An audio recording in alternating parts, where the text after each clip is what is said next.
अब यो प्रजल र उसको बुवाले यो सबै काम हेरेको हो पहिलेदेखि। सोफा आइटमहरू भयो, स्विमिङको बारहरू आइटम भयो, त्यस पछाडि घरको सबै फर्निचरहरू भयो, अनि बेडहरू भयो, माथिको सोफाहरू भयो, सबै डिजाइन गरेर उनीहरूले गरेको हो। फिनिसिङ राम्रो दिएर गरेको छ। यसमा हामी चाहिँ सन्तुष्टि छौँ क्या। म लगायत हामी सबै परिवारै खुसी छौँ।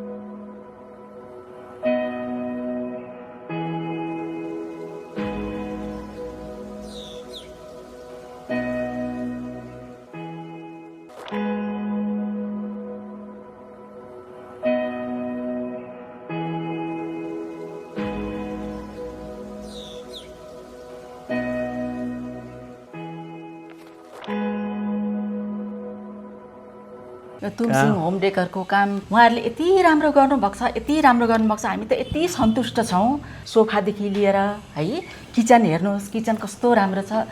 यो भर्याङ हेर्नु, भर्याङ है, प्रत्येक पाइलामा चढ्दै जाँदाखेरि उहाँहरूलाई धन्यवाद, हरेक पाइलामा धन्यवाद दिइरहेको हुन्छु। ढोका झ्यालदेखि लिएर हाम्रो बेड पनि तुमसिङ होम डेकरले नै गर्नुभएको। यो हाम्रो घरको सबै फिनिसिङ उहाँहरूले नै गर्नुभएको। कलर पनि उहाँहरूले नै चोइस गरेको हो।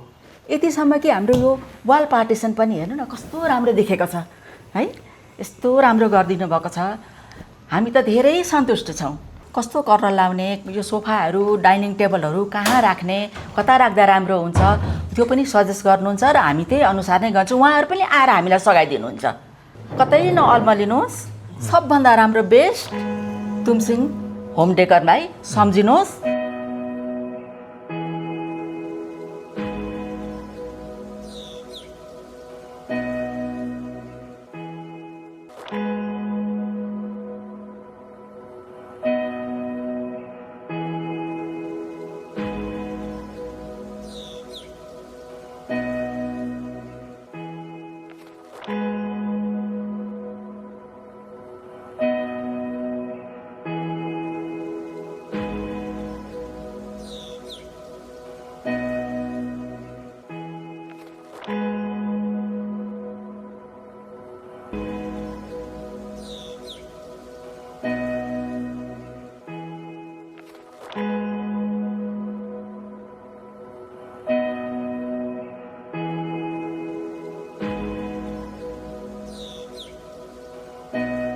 म चाहिँ कतारमै सुपरभाइजर थिएँ एजबको। त्यही भएर यहाँ नेपालमा चाहिँ क्वालिटीमा नो कम्प्रोमाइज हाम्रो। र हामीलाई नै मन परेन भने हामी नै रिजेक्ट गरिदिन्छौँ। हामी सेटिस्फाई भइसकेपछि क्लाइन्टले अटोमेटिक नै ह्याप्पी हुनुहुन्छ। कस्टमरले कस्तो चाहना हुन्छ त्यही अनुसारको उत्पादन गर्छौँ। अब हामीले नै रिक्वेस्ट गर्छौँ अथवा सजेस्ट गर्छौँ, तपाईँले यस्तो सामान बनाउन, सपोज कोही मान्छे किचन बनाउन आयो, किचन बनाउन आउँदाखेरि तपाईँको 1.5 लाखदेखि लिएर 20 लाखसम्मको बन्छ।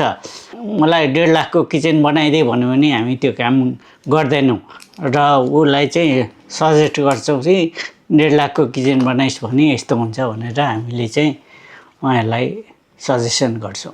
सोफाहरू, अफिस डेकोरेसन, पसल decoration, home decoration, everything, interior सबै क्वालिटीमा कम्प्रोमाइज गर्दैनौँ। हामी चाहिँ अलिक विदेशी स्ट्यान्डर्डकै सामान बनाउन खोज्छौँ। हामी चाहिँ अहिलेको नयाँ जेनेरेसनलाई मिट गरेर त्यही सर्भिस दिन्छौँ।